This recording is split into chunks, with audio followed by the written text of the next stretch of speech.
پنجاب میں کڑاکے کی سردی، تعلیمی اداروں میں موسم سرما کی چھٹیاں بڑھانے کا امکان۔ وزیر تعلیم نے جائزہ لینے کے لیے آج دوپہر 3 بجے اجلاس طلب کر لیا۔ محکمہ موسمیات کی رپورٹ کا جائزہ لینے کے بعد حتمی فیصلہ کیا جائے گا۔ وزیر تعلیم رانا سکندر حیات نے کہا کہ بچوں کی صحت اولین ترجیح ہے۔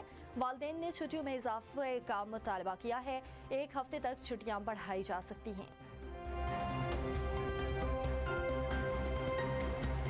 اسلام آباد میں پانی کی بڑھتی قلت، وزیر داخلہ کی زیر صدارت اجلاس میں سخت اور اہم فیصلے۔ پانی کی چوری اور غیر قانونی کنیکشنز کے غلط استعمال پر سخت کریک ڈاؤن کا حکم جاری کر دیا۔ جڑواں شہروں میں پانی کی فراہمی بڑھانے کے لیے قلیل اور طویل المدتی اقدامات کا تفصیلی جائزہ۔ مسئلے سے نمٹنے کے لیے جامع حکمت عملی پر ہنگامی بنیادوں پر عمل درآمد کا فیصلہ کیا گیا۔ محسن نقوی نے 2 تارہ ڈیم 2 سال میں مکمل کرنے کی ہدایت کر دی۔ ڈیم میں 110 MDG پانی ذخیرہ کرنے کی گنجائش ہوگی۔ وفاقی وزیر داخلہ نے روڈ میپ پر عمل درآمد کا جامع پلان بھی 10 روز میں طلب کر لیا۔ محسن نقوی کا کہنا تھا کہ شہریوں کو صاف پانی کی فراہمی حکومت کی اولین ترجیح ہے۔ قلیل المدتی منصوبوں کے تحت فوری ریلیف فراہم کیا جائے گا۔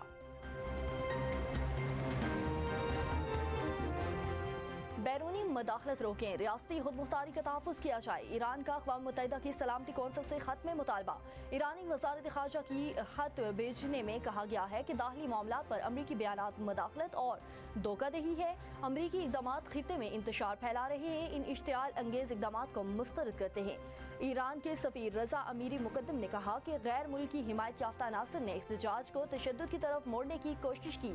غیر ملکی مداخلت ریاستی خود مختاری کے اصولوں کے منافی ہے۔ ایران نے اپنی تاریخ میں بارہا سازشوں کا سامنا کیا اور ہر بار سرخرو ہوا۔ صومالی لینڈ تنازع پر OIC کا ہنگامی اجلاس آج ہوگا۔ وزیر خارجہ اسحاق ڈار شرکت کے لیے جدہ پہنچ گئے۔ دفتر خارجہ کے مطابق پاکستان کے سفیر اور قونصل جنرل نے وزیر خارجہ کا استقبال کیا۔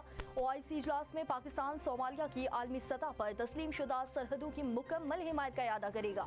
اسحاق ڈار کی رکن ممالک کے وزرائے خارجہ سے 2 طرفہ ملاقاتیں بھی شیڈول۔